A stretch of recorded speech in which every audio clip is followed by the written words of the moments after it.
My dear students, this is class 12 maths exercise 10.8ல question number 3 பார்க்க போறோம். Equation of electromotive force for an electric circuit containing resistance and self inductance E equal to Ri plus L di by dt அப்படின்னு கொடுத்துருக்காங்க. இந்த கொஞ்சம் side மாற்றி நான் எழுதுறேன், நல்லா கவனிங்க.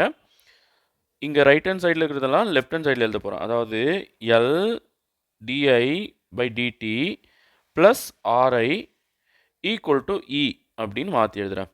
இப்போ நல்லா கவனிங்க, நம்ம லீனியர் டிஃபரன்ஷியல் ஈக்குவேஷன் சால்வ் பண்ணோம் இல்லையா, அந்த மாடலில் வருது. அதாவது இது எப்படி இருக்குன்னா dy by dx plus py equal to q, இந்த மாடலில் கொண்டு வரணும். இப்போ பாருங்கள், இது வந்து dy by dxக்கு பதிலாக di by dtன்னு இருக்குது. அதே போல் இங்கே yக்கு பதிலாக i இருக்குது. நல்லா கவனிங்க. இப்போ நம்ம என்ன பண்ணணும்னா, இந்த எல் இருக்கு ஒட்டி இருக்கு இல்லையா, எல்லால் என்டையர் ஈக்குவேஷனை டிவிஷன் பண்ணிவிடுங்க. அப்போது இங்கே எல்ல டிஸப்பியர் ஆகிடும்.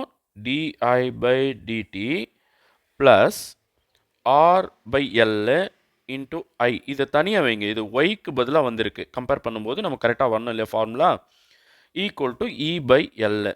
ஸோ என்டையர் ஈக்குவேஷனை நான் எல்லால் டிவிஷன் பண்ணிட்டேன்.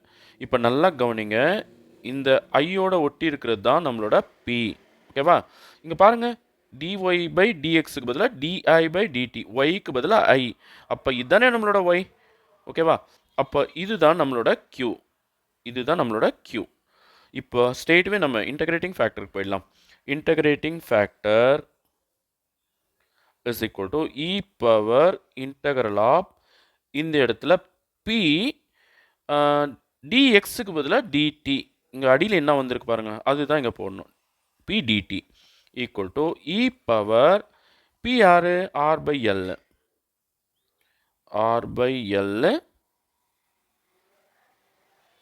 dt. இப்போ இந்த r by l கான்ஸ்டன்ட் இல்லையா, அதையும் நம்ம வெளியெடுத்துருவோம். e power r by l dtக்கு என்ன வரும், ஒரு t மட்டும் வரும். ஓகேவா? So r by l into t. So இதுதான் நம்மளோட integrating factor. Now required solution, y e power integral of p dx equal to integral of q e power p dx into dx plus c. அதானே? But இந்த இடத்துல yக்கு பதிலாக i வந்திருக்கு இல்லையா, அப்போ i அப்படியே வரும்.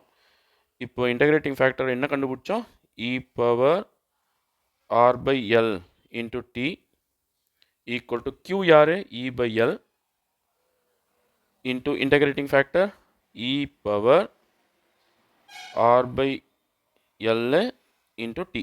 ஓகேவா?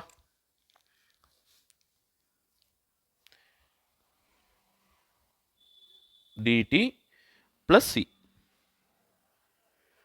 இப்போ e by l என்ன, கான்ஸ்டன்ட், அதை வெளியே எடுத்துடுவோம். Sorry, i into e power r by l into t, e power L வெளியே வந்துடும்.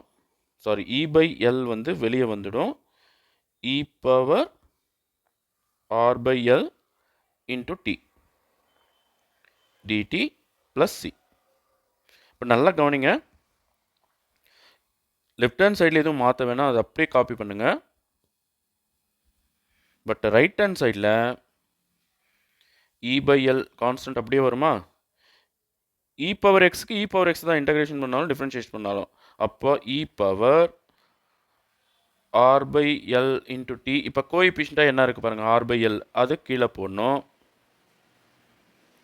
Plus c. இப்போ ரெசிப்ரோக்கலாக்கி இதை மல்டிப்ளை பண்ணிக்கலாம். அப்போது I E power R by L into T equal to E by L into L by R into e power r by l into t plus c.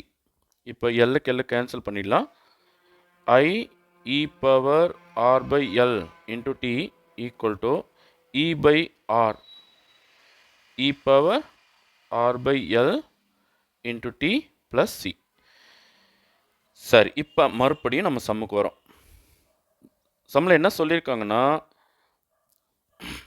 where E is the electromotive force is given to the circuit, R be the resistant and L the coefficient of induction, find the current I at the time t when e equal to 0 அப்படின்னு சொல்லியிருக்காங்க. Okay, அப்போ t equal to t தான். But ஈக்கு பதிலாக இந்த இடத்துல நம்ம 0 போட்டோம்னா இது மொத்தத்திங்கும் 0 ஆகிடும். கரெக்டா? அப்போ I e power r by l into t equal to 0 plus c. ஓகேவா?